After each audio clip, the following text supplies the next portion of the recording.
Hello, everyone, and welcome to another episode of the Board Game Barrage podcast. I am your host, Neilan, the Orange Tank, and with me, as always, are my co-hosts, Mark and Kellen, the Green and Red Tanks. Say hello. Hey.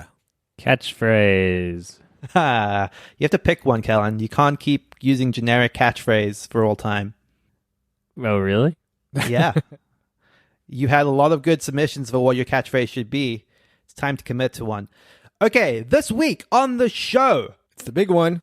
we are kicking off our top 50 board games of all time, 2021 edition, the much loved, much anticipated. Yeah. This is going to be 5 episodes as we count down all the way from 50 to number 1 of our favorite games of all time. And this time around, we have the pleasure of introducing the Peanut Gallery. What? To the show. We're gonna have reactions from special guests throughout the episodes, and this week is none other than Mr. Delicious himself, Mike Dilisio of the Dice Tower, who was kind enough to record his reactions to our picks on the games numbered 50 to 41. Shall we get into it, gentlemen? Let's do it. Let's dive right in. For those joining us for the first time, we will spend the next 5 weeks counting down the 50 best board games of all time. This is one of our favorite things to do. This is an ever-changing list, and it's always exciting to figure out what we currently feel about board games and how our tastes have changed over time. It also gives us the opportunity to record these up front and take the December months off so that we can go off and be with our families. Neilan is going back to Africa this December. So for those of you who have been with us for a long time, you know this is part of the tradition. This allows us to review and reflect on the year and also rest up for the holidays to come at you next year with the weekly board game podcast that we release every single week of every single year of our lives since the year 2018. Yep. Okay, great. Let's get right into it, and kicking us off, the order is going to be Kellen, then Neilan, then Mark. Kellen, tell us your 50th favorite game of all time. I gotta say, I'm excited. I'm excited too. Yeah. I feel like this bottom 10 is where there's a lot of like playing around for where you feel like, hey, stuff needs to be on my list this year, and this is the most logical place to put it. And I'm looking forward to hearing what's on your guys' lists For at sure. all. Like, I'm just very jazzed right now. I was smitten by a new party co-op game this year. Everyone was talking about Just One, everyone is talking about Letter Jam, everyone's talking about Wavelength, and I was never smitten in the way that I have been smitten by this new game. And that game is called So Clover. So Clover is a new, I think it's a 2021 release, which makes me feel bad, but I've played it so many times already. It has not left my board game bag this year. It is a cooperative, Play-Doh, cooperative word game where you are handed a 4-leaf clover and you put cards into that 4-leaf clover that makes it so there are 2 words at each leaf of the clover that you have to write an associated word. So imagine that your word is apple and your word is truck. You are sitting there going, oh man, what can I say that is associated with apple and with truck that they're going to get? So you might, if you're very clever, you might write red, right? Because apples are red and fire trucks are red, and you're just desperately hoping that they're going to get that. So you have 4 of those, right? But the fun thing is that some of them are really good, and then some of them you're just not going to be able to find something that's that good. That's something that is as good as red. Then what you do is you take all those cards off, and those cards, remember, can be slotted in one of 4 positions. They can be rotated around. They have words on the inside that are not even related to the clues that you're giving. You add an additional card to mix things up, and then everyone else at the table will try to solve that 4-leaf clover. So they're sitting there rotating these cards, trying to connect it. They're locking stuff in the corner. They're saying, man, it has to be that. Kellen would be an idiot if he didn't lock that in that corner. And you're like, wait a minute, but what is that? Because when you lock one in a corner, that locks something else with another leaf. And so the entire game is done cooperatively. It does an amazing job, a much better job than a game like Codenames, of front-loading the setup, right? Because everyone has a 4-leaf clover, everyone will set their 4-leaf clover up, and then you will solve them together. I am just smitten by So Clover. I think it is super great, and I think it's still even being slept upon, even though we have said nice things, even though many other in the board game community have said nice things. I am very, very happy with So Clover. Yeah, I think So Clover is fantastic. I think this is a pleasant surprise for the new year. Mark, you've played it? Yes, I really enjoyed it. I've only played it a couple times, but I really did like it a lot. There are a lot of good party games that are, I think, released every year. You mentioned just one and other ones like that. But a lot of them feel sort of ethereal, like, oh, I'll play them for a while, then I'll get sick of it and move on. So Clover feels like it might have the hook, that it'll be something sort of like a Codenames or something where you want to play it year after year. Yeah, I think that's a very valid point and something to think about, is that sometimes the shelf life of these party games is lesser than other genres. And it may be because we have the opportunity to play them so many more times.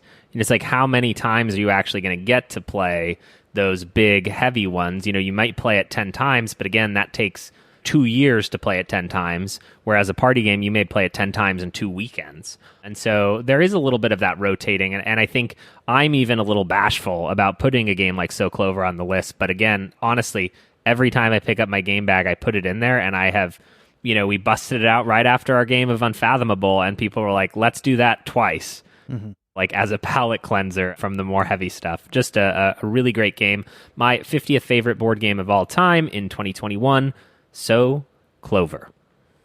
My 50th favorite game of all time is Taluva. This is a game I played for the first time last year with my 3 co-hosts online. I then ended up playing a few more games of it in BGA and then jumped at the chance to buy this in person, where I've played a few more in-person games of it. What I love about Taluva is, while I got a taste of how interesting it was at 4 players, it really jumped out at me as a really strong 2-player game, which is always something I'm interested in, a game that feels strong at 2-player but does scale up well to 3. And in some ways, I think 4 is actually the worst player count for it. It gets a little bit more chaotic.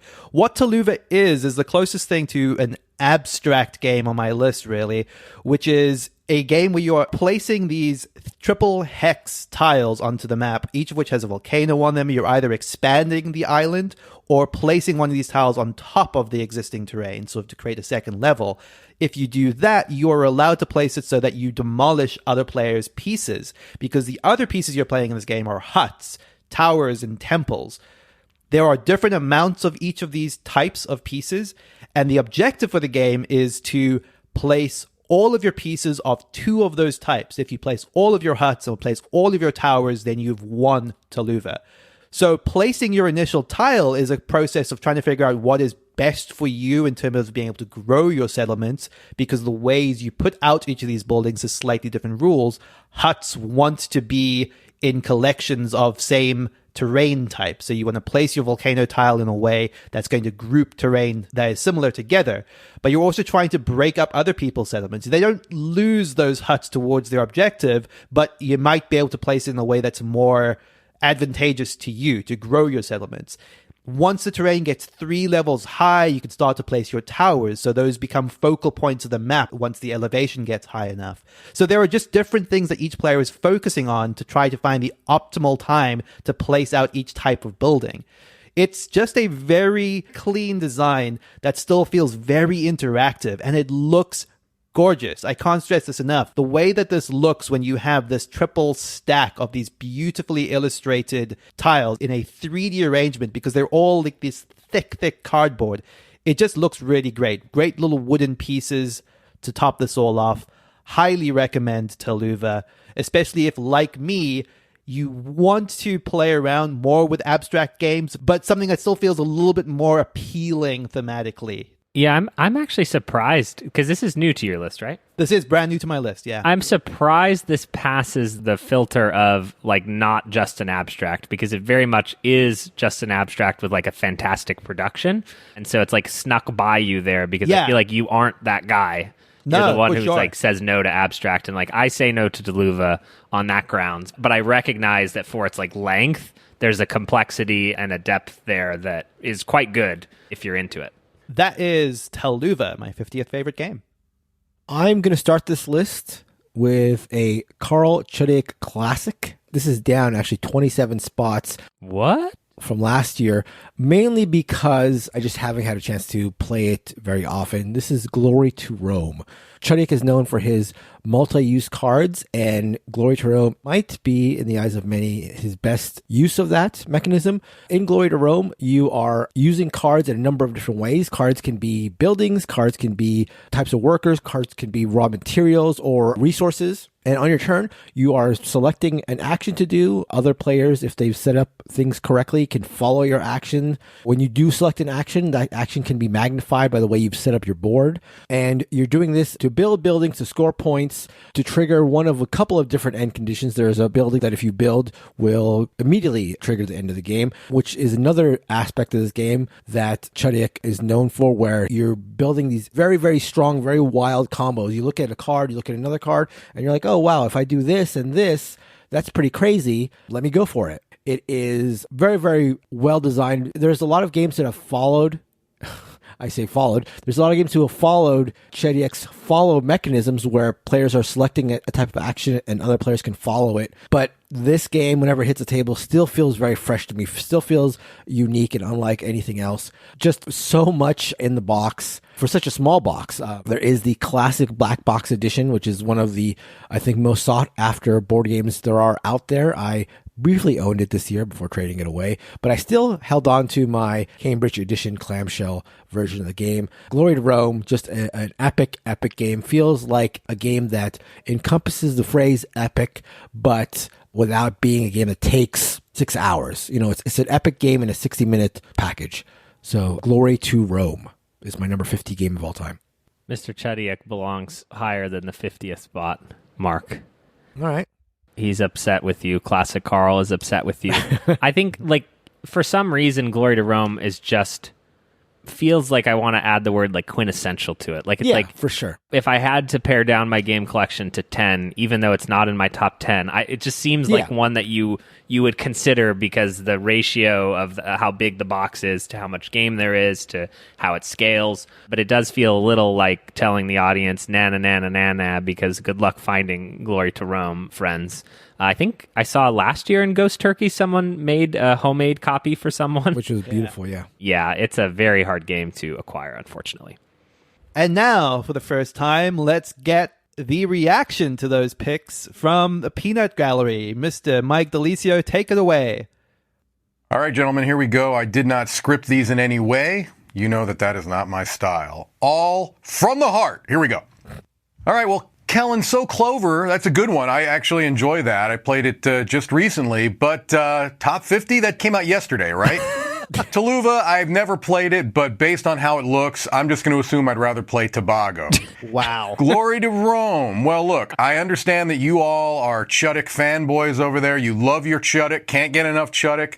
Glory to Rome is okay. You know, it's basically Hunt for the Broken combo, but I don't know. I have a feeling like that's a little bit more of a getting the acclaim just because it's so hard to get. I know Mark likes to go for that FOMO, so yeah, don't know about that one. Wow.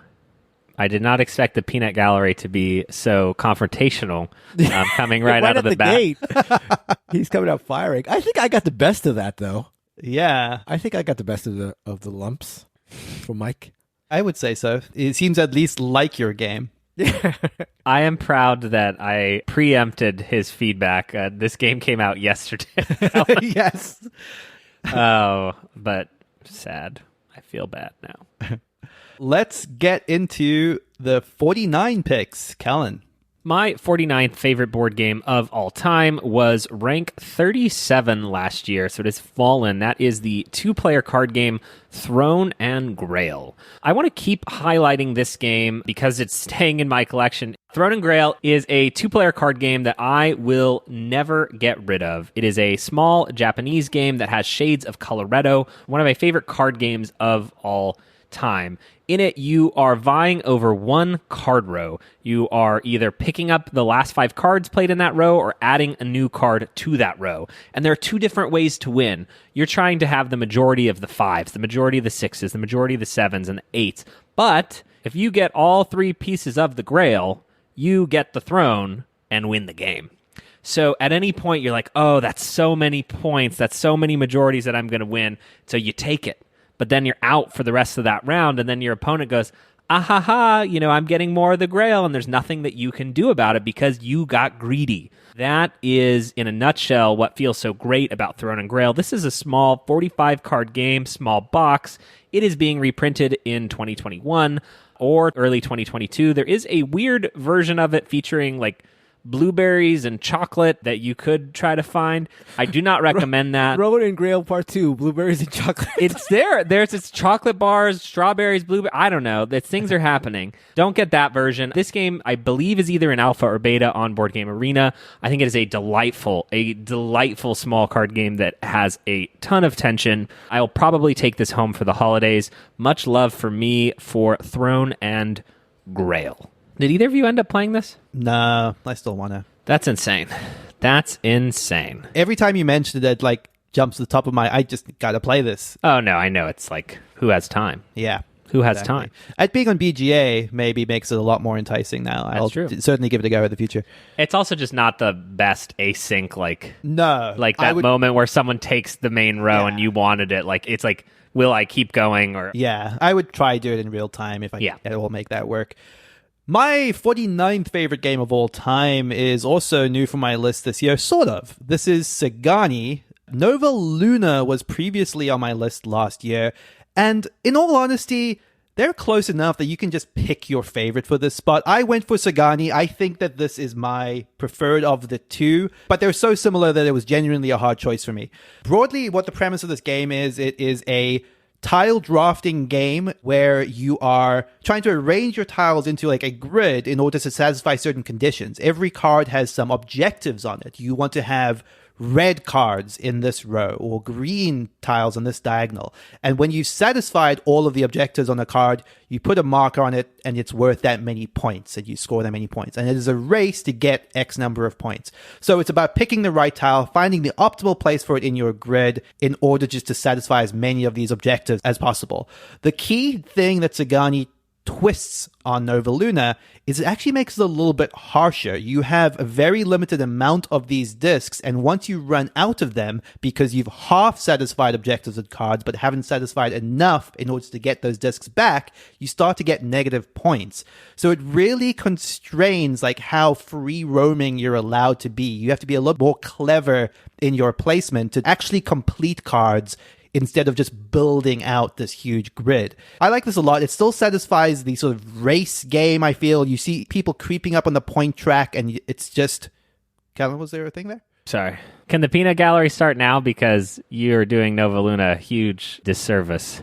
Wait, how so? Nova Luna is miles better than this. I think you've been swept up in the theme of Sagani and you don't like the moon or something. What's actually funny is I prefer the art of Nova Luna, but I do think that the gameplay feels a little bit more punishing and more. It just feels a little bit cleaner in that the objectives at first glance feel simpler. My first reaction playing Sagani was oh, this just feels like a simple Nova Luna, but it very much isn't. It feels like a little bit more harsh to actually try to satisfy objectives while being more readable. More I random? Say it's more random. No, I wouldn't say that at all.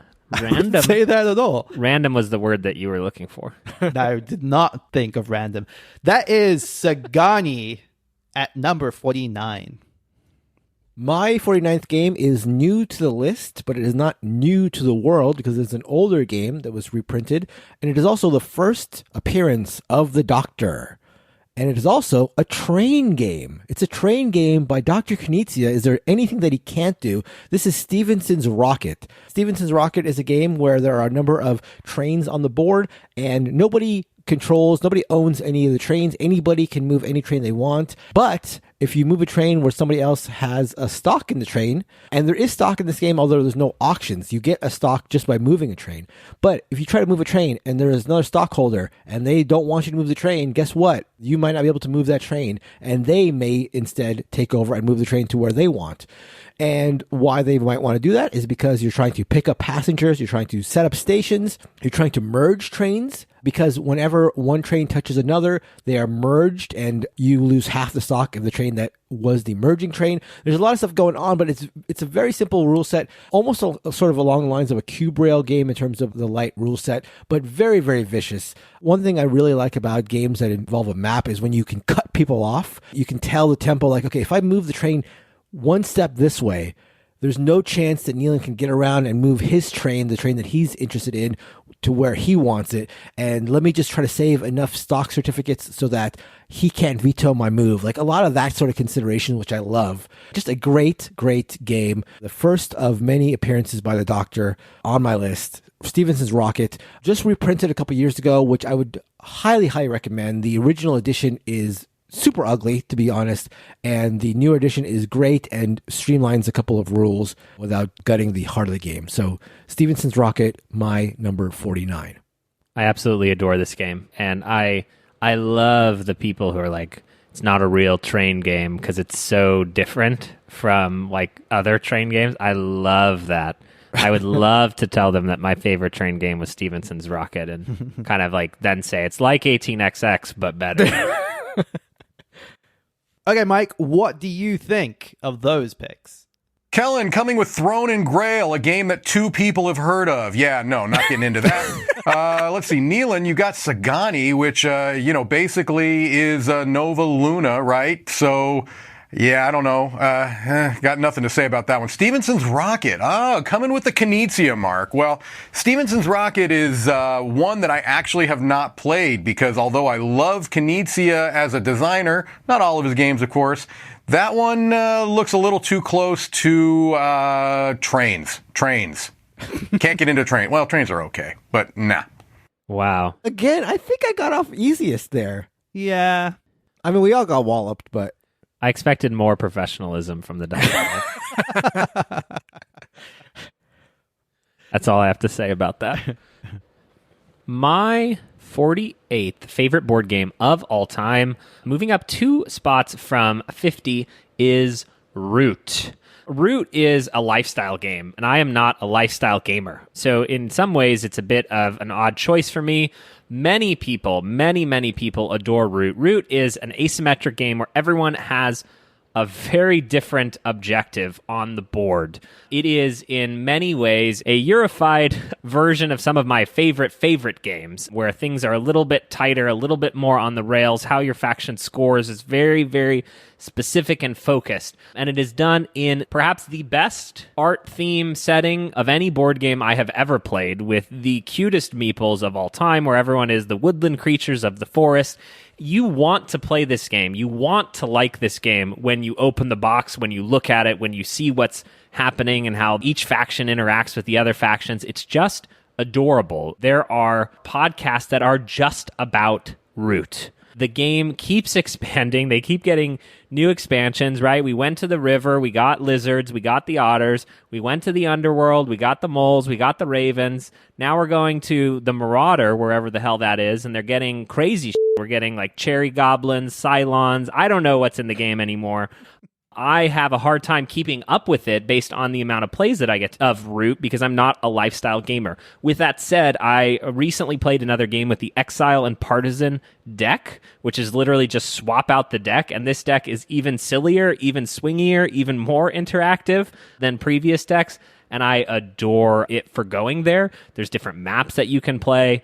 Honestly, looking at pictures of this game, I am convinced that you can get people to try it who otherwise would not try it because of how delightful everything looks and how, as a product, I am in awe of Root and what it is and what it's become. It is a fully realized game.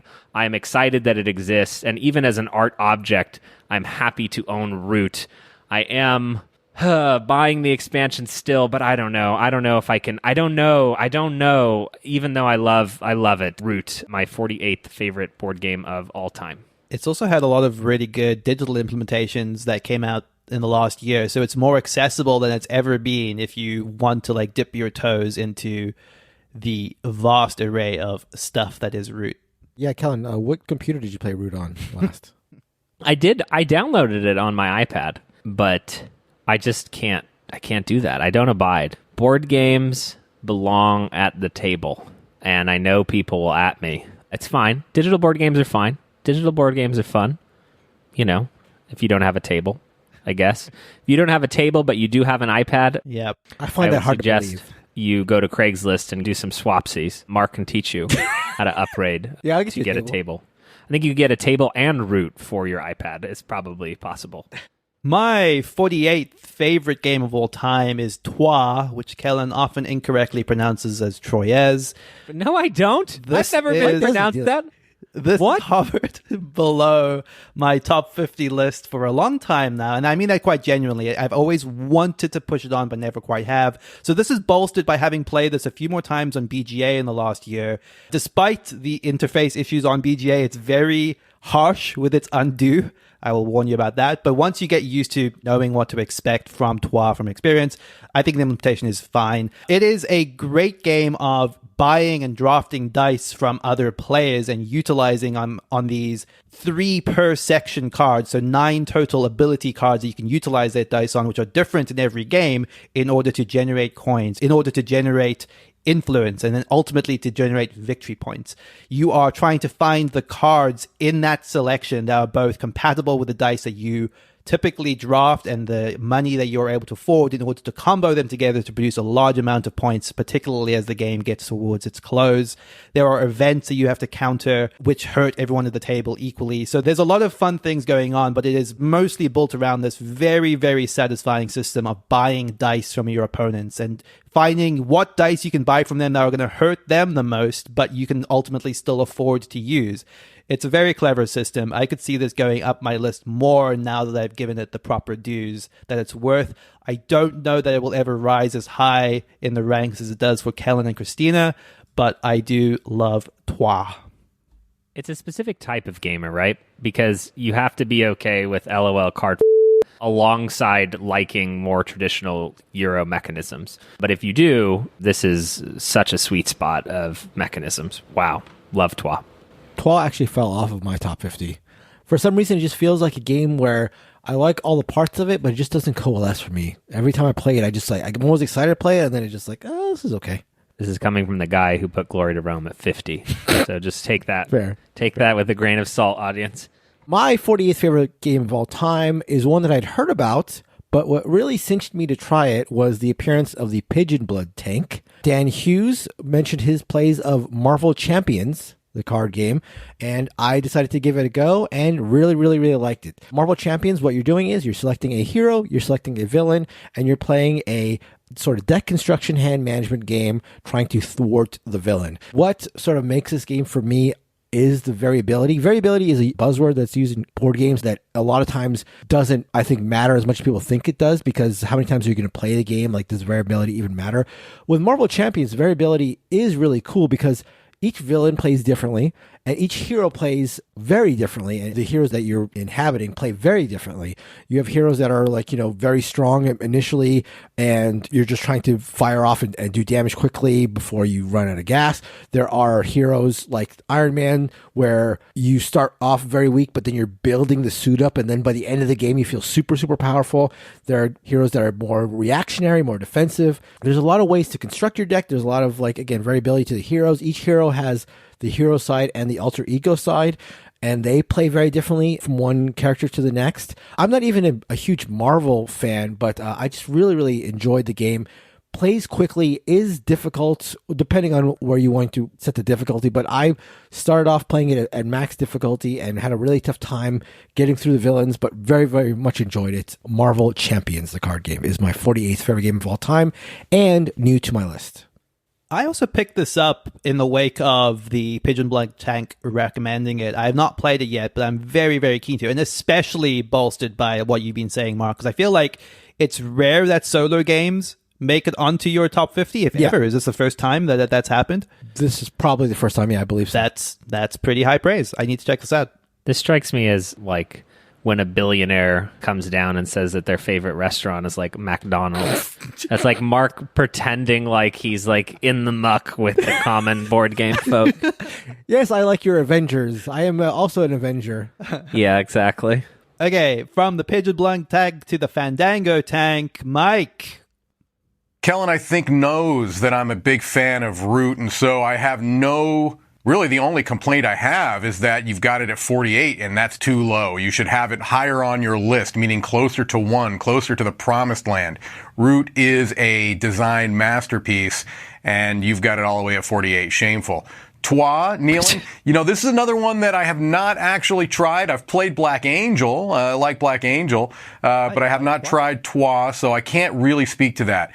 Marvel Champions, Mark, I'm surrounded by Marvel Champions stands. Is that what the kids say? Stands? Yeah. I'm surrounded by them over here, and it's okay, but this isn't my style of game. So it's fine. It's well designed. Marvel, superheroes, yada, yada. Just not for me.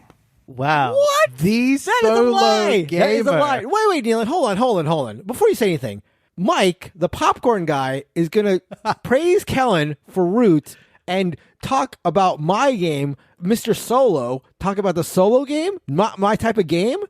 What is this? This is ridiculous. Oh, my God. I think we've proven once and for all who his best friend is on the podcast. Thank you, Mikey D. My 47th favorite board game of all time, coming down slightly from slot 41, is the game that cannot be killed, Splendor. If you are looking for a simple game that you can play with anyone but has some depth for board gamers, you are looking for Splendor. This is a sub 30-minute game of engine building. It has the most delightful ability to scale. You like that feeling of just getting a little bit stronger. You love it in this game because the first couple turns you're collecting gems. My God, it's annoying. It takes so many gems to get anything. Suddenly, every card costs 1 less ruby for you. And then every card costs 2 less rubies for you. And you're like, yeah, I'm about to get cards for free. These idiots are over here using the gems. You can get right on that line of being able to buy a card for nothing. And then the game ends. And you're like, damn it, why did the game end?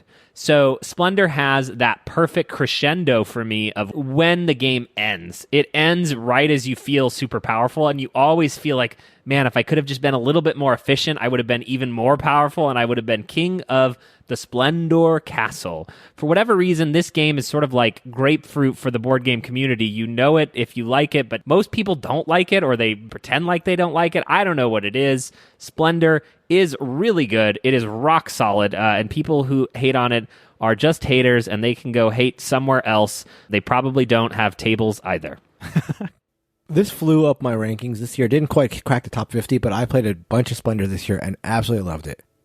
It's so good. Yeah, it's so good. It's so good. It's a mainstay in my collection. Like, every time I look at my games, I'm like, what don't I play anymore? And Splendor is a game that I don't play as much in person anymore, but I can't get rid of it. Like, it has to stay in my collection. The times I want to break it out are so specific, and it will always work at those times. Yeah, a good one to bring out with new people for sure. Yeah. A great one, not a good one. One of the best to bring out with new players. Absolutely.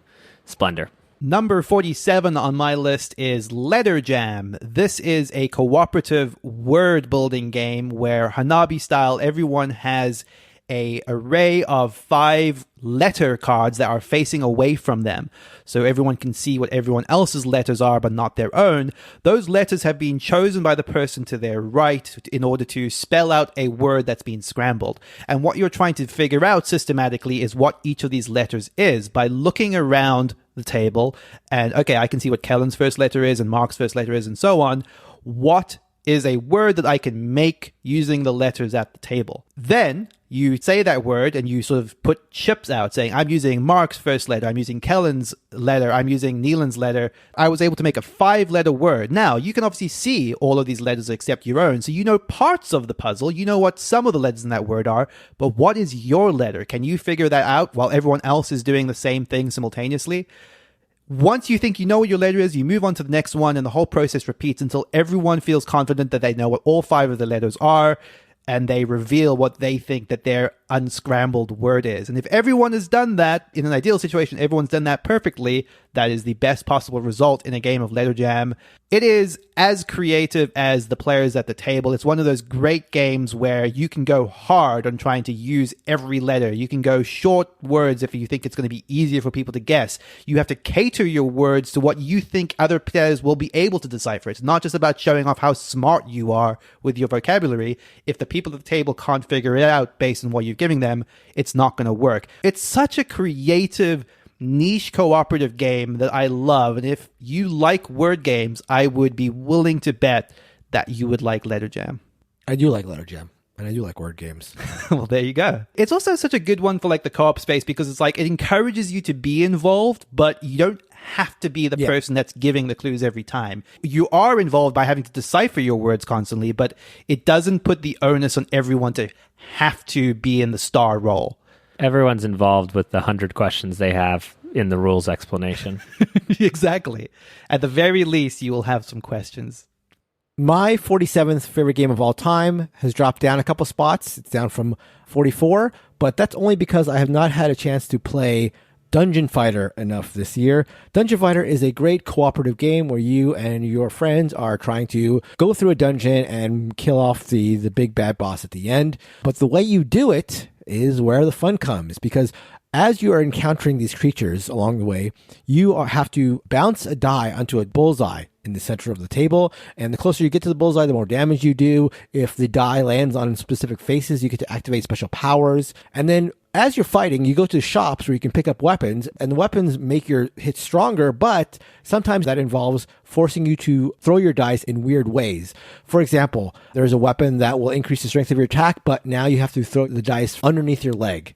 Or you have to throw the dice using the hand of another player. So it's just a lot of like silly moments like that, but with the veneer of this dungeon exploration thing that uses a lot of tropes from like dungeon crawl games really, really effectively, I think. Also, this game has led to some of the biggest moments that I've ever encountered in board gaming. I remember one very, very clearly where we were on the last boss and we were down to our last fighter with 1 heart left of energy, and she needed to bounce it so that it hit the bullseye. She needed a bullseye in the end, and we were all excited, but we didn't think it was going to happen because you get like 1 or 2 bullseyes in a game of this. So we're like, okay, here we go, let's do it. And she bounces it and it lands right in the bullseye, and the room like erupts. Even though we knew this was the thing we were hoping for, like it could be a possibility, the fact that she did it at the last moment to win the game, just explosions of like cheers. There's a lot of laughter playing this game because you have to throw the dice in a lot of weird ways if you want to. Just a super, super fun game that I don't play nearly enough.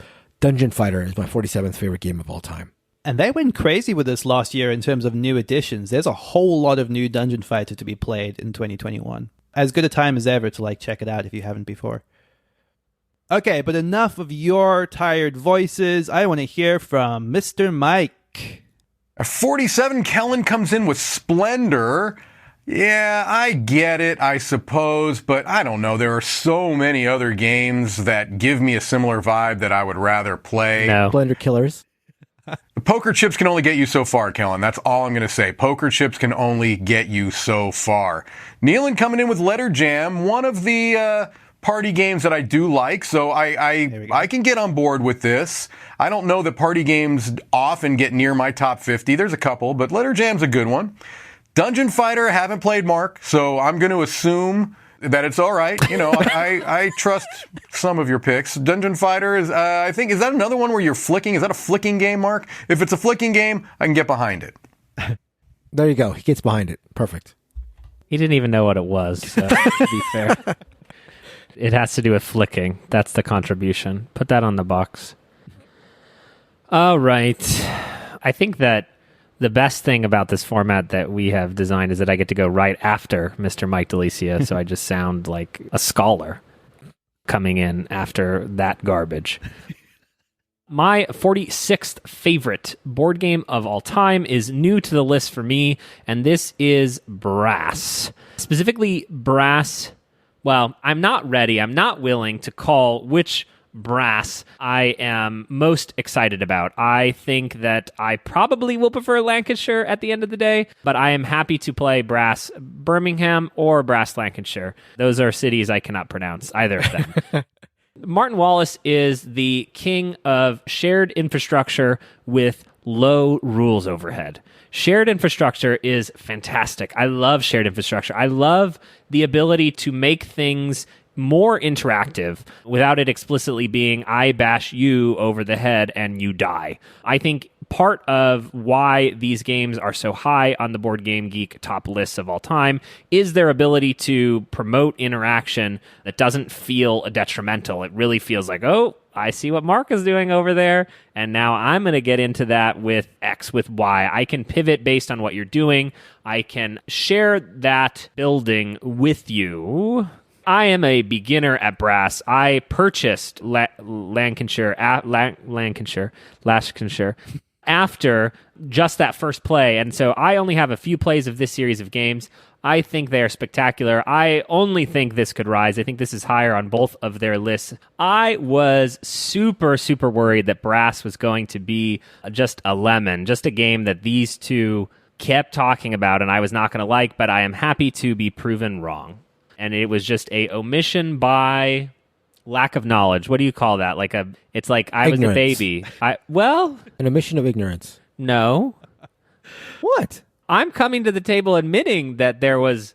I think it's literally a mission by ignorance, though. There was an omission, right? And so that's my mea culpa, and now you generously accept, and not do what you did, Mark. I'm thrilled. This is I'm the most excited I've been so far all episode. I love this. I love that you have this up there. I'm genuinely very, very happy. This makes me very happy that you like this game this much. Well, when you're really happy about something, don't tell them that they're ignorant. That is my 46th favorite board game of all time. That is Brass. And I'm happy to just say Brass and then let you guys add the city names that I cannot pronounce on the end of it. My 46th favorite game of all time is Gùgōng. Gùgōng is a game where you have this beautiful board with lots of little mini games in every stretch of it. There is building the Great Wall. There is traveling around collecting these rewards, sailing your boats along these things. There is this palace that you're ascending to, and if you don't get to the top of the palace, you're not eligible to win the game, which is something I always find fun and funny in a board game, especially one that is otherwise a Euro game. It is a victory point game, but there is one condition that you must have satisfied. The glue that holds us all together is this very clever action system that involves card climbing, effectively. You have to play a card that is higher than the card that is on that action spot in order to get the most benefit out of it, and then you take the card that's on there. So it is equally about finding the action that is best suited for you, but the one that's going to be most beneficial to you based on the hand of cards you have in your hand. Gùgōng is perpetually that medium weight Euro that I most want to play more of. I was very much hoping to introduce this to Kellen and Christina in 2021, but did not get a chance to, but hopefully that happens next year. Now that I also have the Panjun expansion, I'm hoping to get a lot more plays of this, so that adds a lot more variability and interesting new modules to the game, and it just looks stunning. That is Gùgōng. My one play of Gùgōng was with Len, who's a friend of ours who is known for breaking games, and he broke this game into such an extent that I am still convinced that we were playing it wrong. And as a result, I did not have a very good time playing Gùgōng, because it just was he would take 30-minute turns because he had just figured something out, and it was ridiculous. But I'd like to give it another shot. I've heard too many good things to think it's not a good game based on that one play. Yeah, I love you, Len, but you can play any game with Len and he will convince you that it is completely busted. Yeah, that's right. That's right. All right. It's the return of the Doctor for me with 46 with another new to the list game. This game is newer than the previous game, Stephenson's Rocket, and this is one of his newest games, Babylonia. Although it is a much, much, much different game than Stephenson's Rocket, there's a number of things that it shares with Stephenson's Rocket, which is why I love it so much. Mainly, again, this is a situation where there is a board where you're placing things on the board and you're trying to establish lines. They're not train tracks this time, but they're like lines of workers or nobles. And the reason you're trying to do it here is because you are scoring points whenever a city is surrounded, but you're not only scoring points for the tiles that you have immediately surrounding the city, but also for any tile that extends from the tiles that are surrounding the city. So if I place a tile to surround a city, I'll score points for everything that I have surrounding the city, but also as far as the chain goes, as long as it's connected to one of those tiles, as far as it goes back, I'll be scoring points. So you can have a chain going from one side of the board to the other and just score a ton of points as long as it's uninterrupted. And the fact that it's uninterrupted or interrupted is the other reason I like this game, because you can interrupt other people's lines, which is great. Again, this is a reason I like Stephenson's Rocket and a reason I love Babylonia. I can see Kellen is building his chain. He's got this like illusion of grandeur in his mind that he's going to have this big chain going from one side of the board to the other. And you know what I'm going to do? I'm going to just cut it right down the middle. I'm going to chop it like the Gordian knot right down the center and cut off all his scoring potential. It also introduces a couple un-Knizia things like player powers, which is not a usual thing to see in Knizia, but it's done very well. It's just enough of it to spice up the game without making it some crazy power thing. A lot of interesting decisions with a small rule set. Just classic Knizia. Absolutely love Babylonia. My 46th favorite game of all time and new to my list. I'm convinced that this is going to show up in my top 50 next year. I would love to play more of it. I've still only played one game of it. But yeah, it's just got a lot of that Knizia wonderfulness to be as vague as possible. It satisfies what I love about his designs, which is like a simple rule set that is just so satisfying and feels like something you want to perfect. Okay, Mike, what are your takes on those three games? Brass Birmingham, huh, Kellen? Well, you know, Wallace is an acclaimed designer, and this is widely considered to be maybe his masterpiece. It's certainly one of his most acclaimed games. It's a good one. I like Brass Birmingham. I can't really say anything about that. Gùgōng, Neilan. Yeah, this is an interesting choice. I like Gùgōng quite a bit. It's not in my top 50, but I would not argue that it is a very, very well-designed Euro game, and it has that kind of little mini-game feel that I like so much. Mark coming with the game that I feel shame. I feel shame that I have not played Babylonia from the One True and Living Doctor. Is that what the BGBers say? Yes, it is, because I've stolen it many times. Babylonia is one I very much will try soon, and I hope I like it as much as you do, Mark. All right, Mike. Okay, I take back everything I said about Marvel Champions. I appreciate that.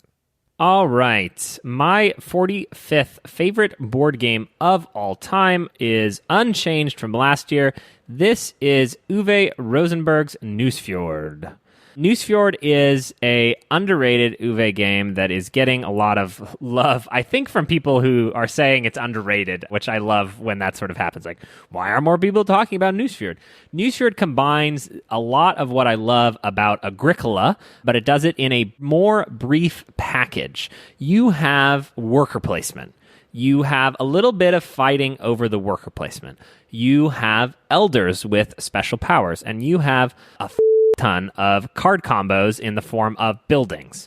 I will say you don't feel as accomplished in your farm when you are done with Nusfjord. Nusfjord, I don't know, has some kind of a fishing theme going on where you are collecting fish tokens and feeding them to acquire elders and shares. I don't know that any of that matters to me at all. It does have sort of that charm, but I think it's a little bit of like the ye New England town where you're going to get some clam chowder, or I don't know what's happening in Nusfjord. I really like a well-done Euro game. I really like the brevity here. I am reminded of an album that I like quite a bit called You Brainstorm, I Brainstorm, but brilliance needs a good editor. And what Uwe Rosenberg needs is a good editor. This game had a good editor, unlike a game like A Feast for Odin, where you're collecting, 70 different kinds of resources, trees, oranges, dogs. I don't know what you're doing. There's 700 actions, and you can do whatever you want in the game. And isn't that fun? Nusfjord had an editor, and you have a 1 hour and a half rock solid Uwe Rosenberg game, card combos, just a delight, and one that, when it's like 10 p.m., it's 11 p.m., and someone's like, one more game, and then you're like, yeah, and then what do they say? Oh, yeah, let's play a Feast for Odin. That noise. Nusfjord exists, and it should be celebrated. My 45th favorite board game of all time. I feel like I owe it to Nusfjord to try it more because it comes up enough in these are my two favorite Uves, like A Feast for Odin and Nusfjord, actually, where I'm like, I feel like I should like this more. I just didn't resonate on that first play, but I've got to give it another shot. It does commit a sin for me, which is that like a lot of the buildings there's a lot to sort. Like the card powers, you have to do a little bit of pre-evaluation of them, and I am okay with it because of the length of it. I think if it was like a 4-hour game, I would not be okay with that much pre-planning, personally, for my taste. My 45th favorite game is down 4 spots from last year. This is Pipeline.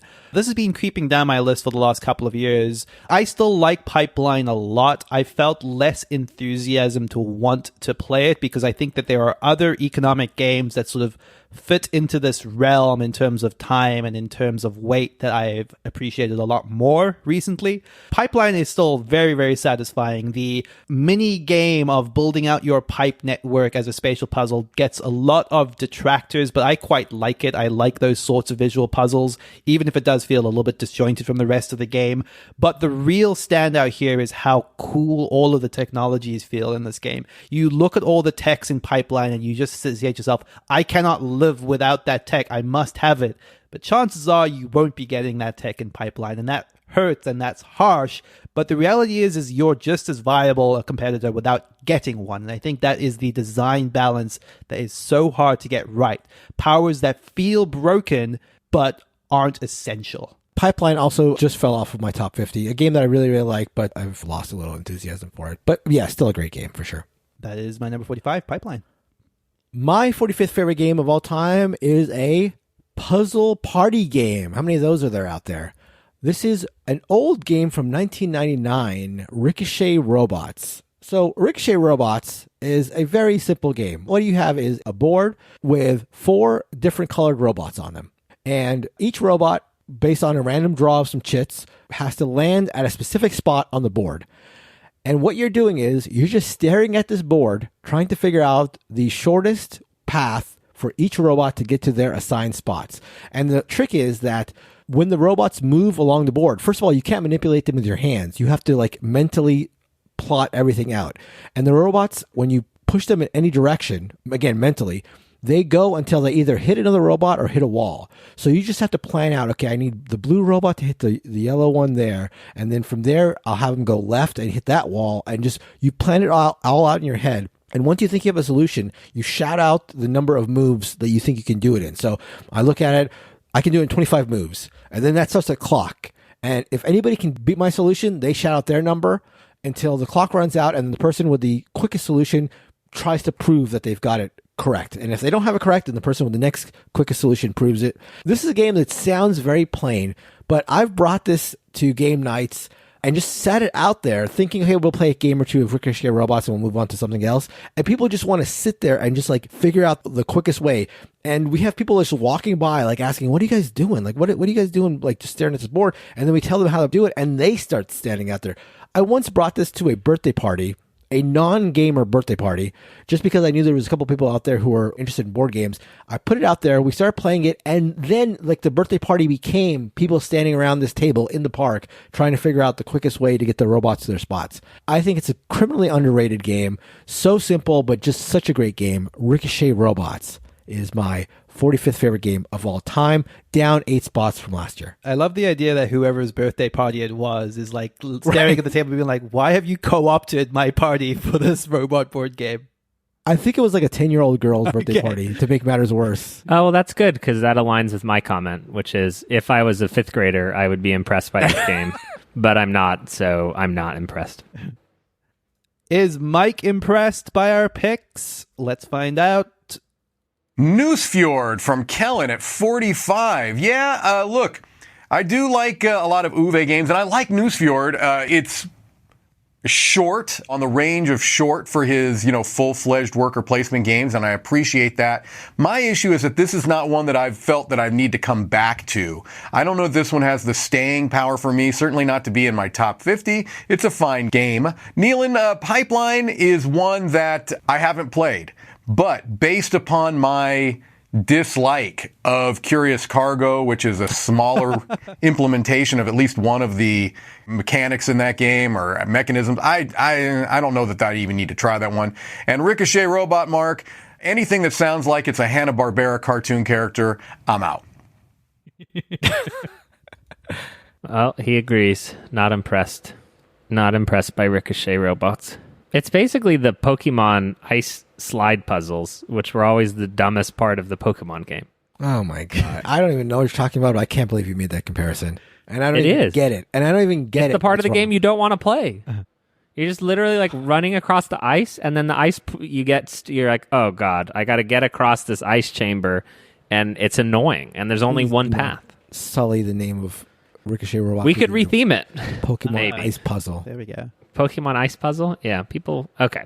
My 44th favorite board game of all time has fallen. Has fallen a lot, actually, after a bad play this year. This has fallen from spot 24 to spot 44, and that is A Study in Emerald 2nd Edition. So this is another Martin Wallace game, because I am a heavy gamer, and I'm trying to prove my gaming cred by putting Martin Wallace games on my list. Study in Emerald, the 1st edition, is more loved by fans. I have not played it because it is too long and hard to find.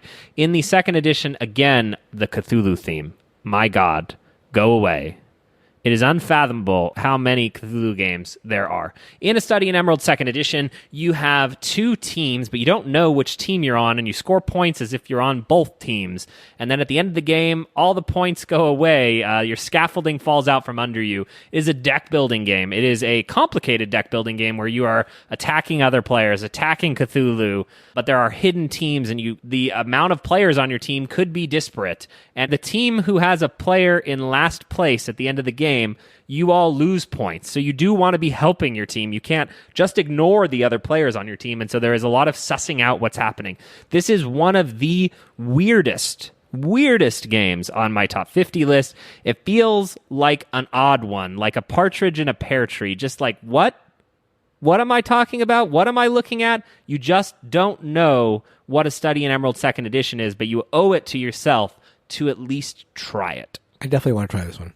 You haven't? I have not. I own Neilan, it. we've played it, right? We played it together. I liked it. It's weird. It's very weird. Yeah. It's weird. You're like Tuesday or Wednesday, Thursday, Friday. That's your character name. Don't you want to be weird. Friday? That's weird. I think it's based on the book. Yeah, it's based on the game and short story, book. One of the two. I don't know. I have no respect for literature. Just none at all, really. That is A Study in Emerald 2nd Edition, my 44th favorite board game of all time. My 44th favorite board game of all time is The Great Zimbabwe. This is not new to me this year, but it is new to this list. And the story of that is I kind of wasn't sure I even liked this game at all after the first time I played it. And it took a while for me to come around to it. I sort of made a point in 2020 and 2021 to play a lot of this game because it was so intriguing. Every time I played it, I just wanted to understand it more and more. There's sort of like an inscrutability to The Great Zimbabwe where you don't really know how things are going to play out, but you have to intuit it a little bit. And the more you play it, the better you get at just getting that feeling of, oh, I can tell that this setup, this layout, this network of routes is going to go my way when it comes to figuring out whether the businesses I've put out and whether the prices that I've set them at is all going to play to my favor. It's a game of choosing the appropriate power, finding the right time and the right price for your businesses so that other players utilize your businesses in order to give you money, which you then turn around to upgrade your victory point scoring structures, which is ultimately how you're going to win the game. It has this very clever victory point race system where you're all trying to get to a specific victory point mark, but you can change how many victory points your target is depending on the powers and the gods that you draft. So if you get really good ones, you make it harder to get to your win condition. It's quite clever, and there's so many things I see that I feel like clever, unique plays every single time I've played Great Zimbabwe, and I've played it a lot in the last couple of years. This is my favorite Splendor game, one I never thought I would see make its way onto my top 50 based on that first play, the Great Zimbabwe. Fascinating, because this just fell off my top 50. But hearing you talk about it makes me want to play it again. The reason it fell off is because I just had not played it in a while. But hearing you talk about it it really excites me. So I'm very happy to see it emerge on your list. I remember how sour you were after the first play of it. So that's really cool. Speaking of sour, my 44th favorite game of all time comes from a desire that we do have some negative opinions on, Vital. But regardless of that, I got a chance to play Lisboa for the first time this year and have now played it a couple times and just really, really enjoy it. Lisboa shares a lot of stuff that you're going to get from Vital games where you're going to do one action. In fact, in this game, all you're doing on your turn is you're playing one card. But that one card obviously starts a bunch of mechanisms that fire off clockwork like other Lacerda games, where you are trying to reconstruct the city of Lisboa after the Great Earthquake of 1755. So you're playing a card and then you're taking a number of actions trying to rebuild the city. You can reclaim the rubble, you can start building the buildings, you can seek favors from the governors or from the church. There's a lot of stuff going on. This game is certainly buoyed a great deal by its production, which is just beautiful. I also think that Lacerda, as a person from Portugal himself, put a lot of love into this game, and I think that you can see it. When Lacerda misfires, it's because it takes too long, as Kellen has said, to get to where you want to go. You feel like you have to figure out a Sudoku puzzle, as Kellen has coined, to get to do the smallest action. Lisboa feels very elegant to me. He's got a number of games where I feel like the clockwork aspect connects and works well, and I think Lisboa is among the best of them. Just everything flows smoothly. I think, again, the production and the intuitiveness that the production lends itself to really helps this game. I love playing Lisboa. My 44th favorite game of all time by Vital Lacerda. Okay, let's hear Mike Dilisio's thoughts on those three games. Kellen coming in with another Martin Wallace game, A Study in Emerald, second edition. Now that's the part that is intriguing to me. You specified the second edition when many people say that the first edition is the masterpiece, that the first edition of Study in Emerald is a glorious mess, and Study in Emerald second edition is a neutered, watered down shell of the original edition. Now, I don't know about all that. I've played both. I have an appreciation for both. And while I think that the first edition is a more audacious design, I think the second edition is easier to get to the table. So I won't argue with that too much. Neilan coming with the Great Zimbabwe. Splendor. I haven't played it, and I'm not necessarily lining up to. Lisboa, Mark? I have a complicated history with Lisboa that I can sum up for you in a couple of words. I didn't like it. Anytime you have a player aid that is larger than many rule books, I don't really know that I'm into it. I remember when I was getting taught this game for the first time, they're like, it's really easy. All you do is draw a card and play a card. Yeah, not so much. I knew that was coming. Does he like board games? I didn't realize that was his reputation, was just hating everything. What a Debbie Downer. My 43rd favorite board game of all time may have the worst board game title of all time. That is The Game. I hate that it's called The Game. Yeah. Have I said that before? It's just dumb. And it belies... If belies is a word, it belies the greatness that is in the game. The game is a co-op. Why do I thought I hated co-op. I thought I'd rather play with Play-Doh. In the game, you have a hand of cards, and you are sort of doing similar things to the Mind in games like Six Nimmt. One pile is going up, 1 to 100. One pile is going down, 100 to 1. And you are collectively all trying to discard as many of your cards as you can in order to win the game. The rub is that you are always allowed to play a card that is 10 higher than the card on the pile to sort of give you more room, give you more breathing room. So this is that game where you're looking around and desperately hoping that you don't screw up something too much. And Mark will say, Kellen, if you touch that pile, our friendship is over. And I say, but Mark, you don't want to see the other cards cards in my hand. I trust you. I'll do it. I'll play on the other pile. And you go down on the other pile 30, and the entire table groans. They groan at you like you've lost it. You've lost the game for us. Just a tremendous card game, one that could work practically anywhere. And it is my favorite. A lot of people really, really seem to love The Mind. Ensuing argument about whether The Mind is a game. What we are talking about here is a game, and we clearly know it's a game because it's called The Game. The theme is literally nothing. I have seen so many rethemes of this. I've seen Pokemon rethemes, Pineapple rethemes, just retheme. It doesn't matter. Robots, aliens, spaceships, you've got them. You can play the game. It's just colored cards, rainbow rethemes of the game. But it is my 43rd favorite board game of all time, and I have a soft spot for card games. It's just part of my gaming DNA. I think that The Mind and the game make such a solid pairing together because, to steal a word Mike Lish just used, like, The Mind feels so audacious and weird that it's a game you want to show people, but the game feels like the better version of it, like the more solid, more gamery. It's like, okay, I've shown you how weird The Mind is, but now let's play the real version of this. Let's play a game. Yes, exactly. Yeah. My 43rd favorite game is one that we've already spoken about. Can't wait to see what Mike Dilisio thinks about this being even higher on my list. So Clover. This shot into my top 50. It is a fantastic game. I have played it more than a few times now with different groups of people. I immediately went and bought my own copy of it. I'm so excited to take this home with me to play with the family over Christmas. I think it is a phenomenal replacement for Just One for me. Like, we kind of spoke about this already. Like, Just One was never like good enough to be in my top 50, but So Clover just so perfectly fits that kind of puzzly type vibe. It's a little bit more like, let's sit and figure this out together. But even when you're not the person trying to figure it out, you are just in agony watching other people trying to solve your puzzle, watching them get it right and then mess it up. Like, you feel like tense even when you're not the one that's like up to bat, so to speak. It is just such a smart, simple puzzle. A beautiful new cooperative game for 2021 and new to my list, So Clover. My 43rd favorite game of all time is very similar to your 43rd favorite game of all time, Kellen and Neilan. It's another quick card game. This is Cuba Libre. No, Cuba Libre is a massive coin game. This is a game that almost fell off my list this year because I had not played it in about a year and a half. But I decided to give it another go, just wondering, how much do I really like this game?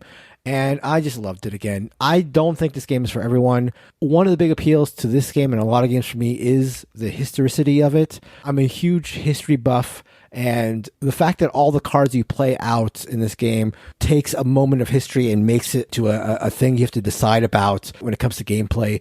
Cuba Libre is a story of the Cuban Revolution. You can play as one of 4 different factions. There's the 26th of July, which is Fidel Castro's faction, the revolutionaries. There's a student activist faction. There's the mob, and then there's the government. They all play extremely different. If you're a fan of Root and you're interested in history and historical themes, or want to play Root in a different sort of way, Cuba Libre is just great. It's one of the most approachable of the coin games. Just love it. I realize it's not for everyone. I will bet that it's not for Mike, but just a game that I really like. Just right up my alley. Cuba Libre, my 43rd favorite game of all time. Actually in the same spot as it was last year. Okay, let's see what Mike has to say about Cuba Libre. Kellen coming in at 43 with The Game. No, I'm sorry. I cannot get on board with this. Now, I know that you, Kellen, what? If I may speak on your behalf, and I will, are more of a kind of social party gamer than I am. I know that you sometimes bristle against being thought of as the party gamer. I know that you are not so easily defined, but you do tend to like them. That was this a private one, I think, is okay the first few times you play it, and it did not have a shelf life for me. I'm done with the game. Also, it is impossible to look it up on BGG, and therefore loses 20 points. Neilan, So Clover, I've already talked about it. Clever game, Clover game, I like it. We'll see if it has that staying power. It might. Could be an evergreen. It is Clover's. And Mark coming in with Cuba Libre, a coin game. Oh, God, here it goes. Have not played any of the coin games, although I think this would be the one that I would be most attracted to. So Sexually. I would try Cuba Libre if I had somebody that was willing to teach it to me. Perhaps Mark. I like it. I was expecting way worse. Look at that. I think you could extra have sold him when he hears your Root comparison as well. So there you go. Sounds like you're going to have to be teaching to him at Dice Tower West. Perfect. Love it. Well, I almost interrupted you, Mark, while you were saying that, because Cuba Libre and Root are like intrinsically linked in my brain. So they must be in his brain as well. Sure. So I knew he was going to like it, but I wanted you to sound dumb. So I allowed you to say what you said. I appreciate that. All right. My 42nd favorite board game of all time is a Stefan Feld game. And I think that I may be getting ready to beg and grovel and have a mea culpa. I just say a lot of words, when I don't know exactly which word it is. We have played a number of Feld games this year, and I think that I said Feld at the beginning of the podcast when I meant Lacerda, which is to say that Feld is producing the mid-weight games that he's being reasonable. Bruges is one of my favorite board games of all time. Bruges is Feld's take on multi-use cards. You are still doing very typical Feld things, moving up tracks, but you're doing that in a majority way. You want to be the highest on the track. But the game of Bruges is extremely tactical. At the beginning of each round, you will draw, I believe, up to 5 cards from a set of 5 colors: red, yellow, raspberry, blue, and brown, and you are having to decide what to do with them. Each card has a special power on it. Each card has related actions that have to do with the buildings, that have to do with the color of the card that you've drawn in order to get certain types of workers. It is a delight. It is that same feeling I get when I am playing Innovation and Glory to Rome, some of my favorite board games of all time. This is a lighter Feld, so it is a little bit of an acquired taste. I adore Bruges. It is coming back next year, but it is not called Bruges, which is a shame because In Bruges is one of the best movies ever created. What is the new one called? Do you guys remember? I think Hamburg. That's right. Is there a word I'd rather say less than Hamburg? You like hamburgers? You're known for the love of hamburgers. I cannot believe they did this to Bruges. We had a heart-to-heart at an In-N-Out. We did have our best heart-to-heart at an In-N-Out, and I still have never been invited to your home. That's true. That is my 42nd favorite board game of all time, Bruges. I really, really like Bruges. I love the fact that every card has its own power. I feel like every time you play it, you can have like a very exciting, different experience. Like, oh, what kind of characters could I potentially bring this time? It's excruciating to have a power and then have to play it for something else. Right. I love Yeah. that. It's like, I want that power. I need those 2 powers. And then you're like coming up with the combo that you're going to do. And then you realize, oh, I can't do that combo and keep that power. Yep. Love it. Absolutely love it.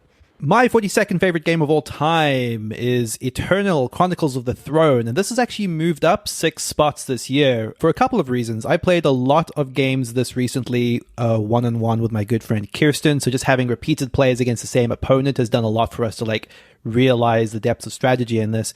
What is Eternal Chronicles of the Throne? This is a deck-building card dueler. Do you like Magic the Gathering? But like me, do you have no patience anymore or any time to build decks, to explore the meta game and find the perfect cards to put in your deck and go out and buy them and collect them? Then deck builders are for you. Deck builders, unlike deck construction games, you are building your deck as you play it.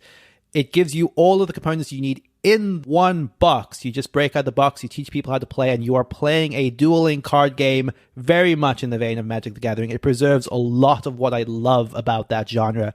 Playing creatures, blocking creatures, finding the right times to decide when to block and absorb damage or preserve those creatures for a strong offensive, as well as artifacts and other spells that you can have at your disposal. There's this very brilliant system where you have twice per game, you can warp a creature immediately into play versus putting it into your deck. So just finding the right twist to put creatures straight out onto the battlefield is great. And this gets amplified in the expansion that came out for this, which is another reason this has moved up. Gold and Steel doubles down on this idea of giving you cards that you can put straight into play through a second resource. This is a phenomenal game, and one I would recommend to anyone that is a fan of Magic the Gathering that's just looking for a game that's a little bit more approachable to someone that doesn't have the time or money to collect collectible cards. That is Eternal Chronicles of the Throne, my 42nd favorite game. I'm surprised this isn't higher up in your list based on how many. If it was based on mentions per episode, this would be probably in your top 3. I think it could continue. I already have like very limited experience with that new expansion, but I expect once I play a lot more of it, I could see it going higher. Bless you, Neilan, for your kindness, taking my dig and interpreting it in the kindest possible way. I appreciate you. Well, here comes another dig, I'm sure, from you, as my 42nd favorite game of all time just dropped 8 spots. This is Rising Sun. One of the reasons why it's dropped so much is it's been harder to get a number of people around the table. In this game, really, you want to have at least 3, but probably 4 or 5.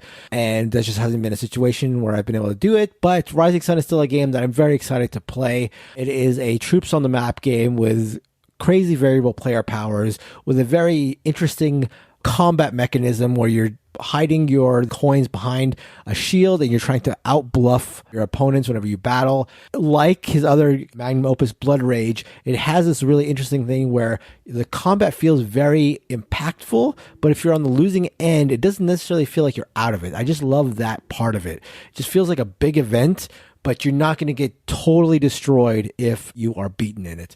There's also obviously the very diplomacy-like, I'm sure Kellen would agree, aspect where you're negotiating. I agree with you. I definitely agree. 100%. I'm obviously kidding, but there is that aspect where at the beginning of every round you can form alliances. The action selection system is also interesting. Just a lot of things that I really, really like. Makes for me, like a really good sort of event game, like game that I would devote a game night to, because it's long, but it's not over 2 hours long, and it does feel like you have peaks and valleys where big moves can be made and you can buy big creatures to place on the board. The table presence is really nice. Looking forward to getting more people around the table to play more Rising Sun this year, but as it stands now, drops 8 places and is my 42nd favorite game of all time. And I'm going to just put it out there that I'm going to guess that Mike, as a music lover, makes a House of the Rising Sun reference in his analysis of it, but I could be wrong, but just Well, let's find out. Kellen, 42, Bruges, a Stephenson card game, huh? I don't know. I'm going to wait for the $350 re-implementation of it that Queen is putting out.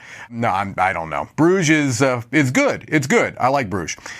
Neilan, Eternal Chronicles of the Throne. I probably should have looked this one up before I started recording these. I have no idea what Eternal Chronicles of the Throne is. It might be a game I've played. It might not be a game I've played, since that name does not sound familiar to me. It sounds like the subtitle of a George R.R. Martin novel.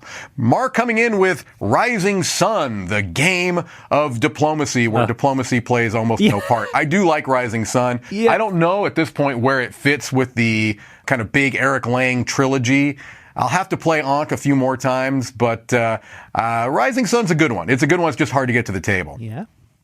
No House of the Rising Sun reference, but I'll take it. Surprising. My 41st favorite board game of all time is one that I have never played with Mark or Neilan or Christina, and that is a crying shame. It is Lords of Vegas. Have either of you played this? I have, and I thought I played it with you, actually, but maybe not. Maybe not. I have played it once before. You're a forgettable player to play with, Neilan. Lords of Vegas is that style of game that whenever I get this crew together, we would tend to play stuff that is heavier or more serious than. Lords of Vegas is a casino simulator, and I say that in all the best ways possible. It is sort of this combination in some ways of Chinatown, Acquire, a little bit of Monopoly. Everyone is building up their own casinos and building up shared casinos where you are collecting money, and then each turn a new card comes out, and that card is scoring. There are turns where you will score just for being a part of a casino, but then there are other turns where you only score if you are the boss of a casino. And being the boss of a casino means you have the highest valued color dice in that casino. So if you've got a 5, everyone else is 4s, 3s, and 2s. Everyone is sharing that casino and sharing some value of the casino, but you are getting paid the most as the boss of that casino. What's so great about Lords of Vegas, there's an action called Reorganize. And the Reorganize action is literally pick up all the dice in the casino, roll them, and then put them back in the casino. So there's been a shakeup at the casino. You were up at the buffet. You were up at the buffet eating shrimp, eating steak, eating all the watermelon you could eat, and boom, Neilan has taken over your casino. Not only that, you can gamble at each other's casino. And you can say, Neilan, you're the boss of this casino. Now I'm going to gamble against you. And when you gamble, the odds are not in your favor. You are learning in this game of Lords of Vegas. The odds are not in your favor, but you can get a lot of money if you are lucky and if you are losing. Boisterous, loud laughter. This is what you feel when you play Lords of Vegas. This is many people's big favorite, a huge favorite, Lords of Vegas. I need to play this with my dad, actually, is what I think about. He loves Acquire. It's probably right on the edge of what he'd like. I adore Lords of Vegas and wish that I had more time to devote to it, but alas, I do not. Lords of Vegas, my 41st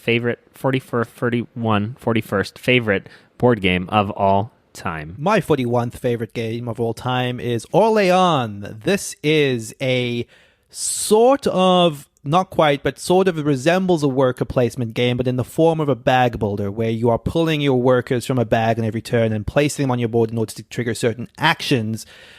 It is a game where, as that might describe, has a little bit of luck built into it based on what you're going to be able to pull on your turn in order to execute those actions. But the joy is in building towards bigger and better workers, like getting the ones that you want and sort of tuning your bag towards what you need in order to eventually be able to move around this shared board, place buildings before other players, and eventually score points by turning in those tokens onto this shared rewards board before other people do, which is actually very competitive. So it does a good mix of what I like from these styles of games, of feeling like a little puzzle that you're doing on your own, but having very high points of competition where you cannot just be a slouch and wait too late in the game in order to pivot towards points. This is a game that's slid down a couple of spots purely from not having played it that much recently, but being bolstered by having tried the solo mode, which was introduced in an expansion recently. I want to play more of this. Orléans is always such a pleasant game. The basic bag building mechanic is just fun. It's just fun and satisfying to play through, and it feels like a really solidly designed bag builder. That is Orléans. I should play this again. I feel like my excitement to play it has waned, but every time I play it, I do enjoy it. And I enjoy the different buildings you can build and the different powers that you can get through building them. I have not played still. Shame. So we started with a Chodiak. We're going to end with a Chodiak. My 41st favorite game of all time. Don't say it. Is Innovation. Oh my God. Skyrocketing up 9 spots from where it was last time. Skyrocketing. 50. Is my 41st favorite game of all time. Innovation is Chodiak's probably his, well, I don't know, it could be argued between A Glory of Rome and Innovation, which one his magnum opus is. Innovation is a much more tactical game. As themeless as it is, I love the theme. I love the fact that you play as a civilization and trying to innovate and move up a tech tree. It is basically, I mean, people have said Beyond the Sun is a tech tree, the board game. Innovation is the original tech tree, the board game. Just a game of wild combos. Just absolutely wild combos. I love Kellen's description of this is where, you know, you're building a rocket ship and you're trying to hit the button as many times as you can, knowing every time you hit the button, the rocket ship is falling apart. Super apt description. Breathtaking game. One that I have that grew with some plays on BGA. There is some stuff to keep track of as you're playing it in person, like, how many symbols do you have? How many symbols do you have? BGA does do a lot to make that easier to keep track of. I think this is a game that would probably rise with more plays on BGA and in person. But yeah, I'm surprised that these guys are not going to have Innovation on their list and that it tops out at 41 on mine. But Innovation, just a great game. If you want something tactical, if you want something where things are going crazy, hard to beat Innovation. My 41st favorite game of all time. Scab, one last check-in for the day with Mr. Mike Dilisio. Thank God. Take it away. Lords of Vegas, Kellen, that gambling, rambling man. Yeah, Lords of Vegas is, it's considered a classic, and I get it. It's not a game that I necessarily feel called to play very often, but I'm not going to hate on this one. It's a well-designed, well-respected, well-loved game. Neilan coming in with Orléans. Orléans is, it's fine. It doesn't inspire the passion in me that it does with a lot of other people. I mean, I guess I get it. It is a very clever game, and it feels kind of almost, I don't know, comforting. You know, it's a game that gives you the good feels, but it's not one that I pull out off the shelf very often. And Mark coming in with Innovation. Here we go. Back with the Chudiak love.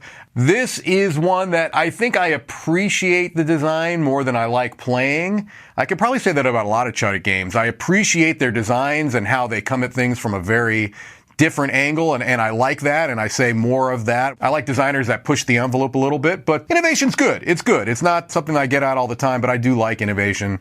There you go, number 41.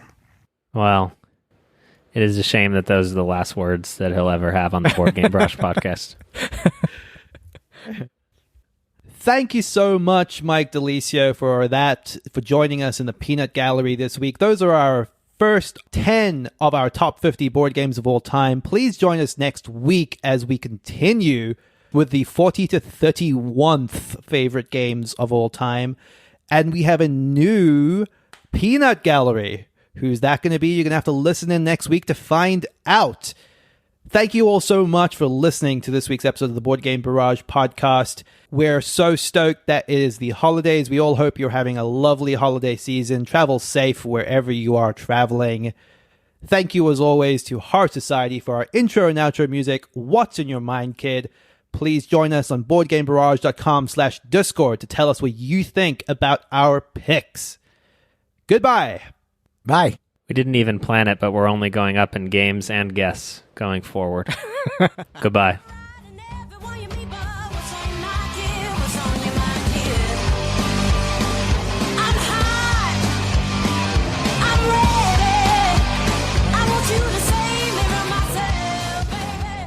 But I guess I don't even want the butt.